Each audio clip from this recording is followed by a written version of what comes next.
Tusonge mbele na wakazi wa kutoka mtaa wa Airstrip ni eneo bunge la Shinyalu ni kaunti ya Kakamega. Walifunga barabara kuu ya kutoka mjini Kakamega kuelekea soko la Shinyalu hadi Chepsonoi kwa kupanda ndizi na mimea mingineo, wakidai ubovu wa barabara hiyo unaendelea kutatiza usafiri kwa wanaotumia magari, pikipiki au hata wale wa Lexus yani miguu. Sasa wanalaumu Rais Ruto kuwapa ahadi jinsi wanavyosema wenyewe.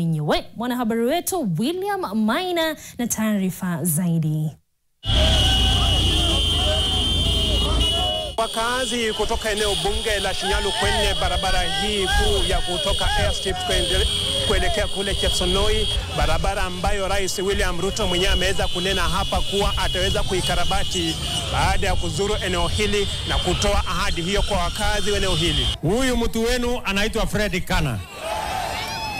Amenisumbua sana. Sasa mimi nimekuja kuwatangazia.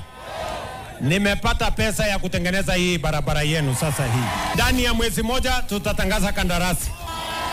Na mimi nitarudi hapa kabla ya mwisho wa mwezi wa 3 nikuje nianze ujenzi wa hii barabara. Lakini sasa tunakuambia hivi Rais, acha uongo bwana.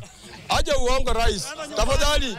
Leo hii tutengeneze njia bwana. Tutengeneze njia Rais, tafadhali. Kama hii wiki itakuwa imeisha, kama tujaona talili, hii barabara tutapanda mahindi. Wenyewe tutatafuta trakta italima hapa, tutapanda mahindi. Watoto wetu wataenda shule, watapitia njia gani? Hapa Luanda, hata watu kupika wapike Luanda kwa shule ni ngumu. Injira ni ngumu. Hata kwenda kanisani imekuwa ni ngumu. Mnatupeleka wapi? Sisi hutoa ushuru. Sisi ni Wakenya, tunatoa ushuru kutengeneza njia, lakini kazi yenu huko mbele ni kufyonya tu.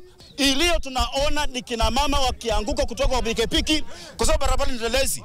Alafu vijana wetu wengi hizi pikipiki zao kwa sababu ya vibration ya barabara mbaya zinaharibika na zinapelekwa kwa garage mara kwa mara.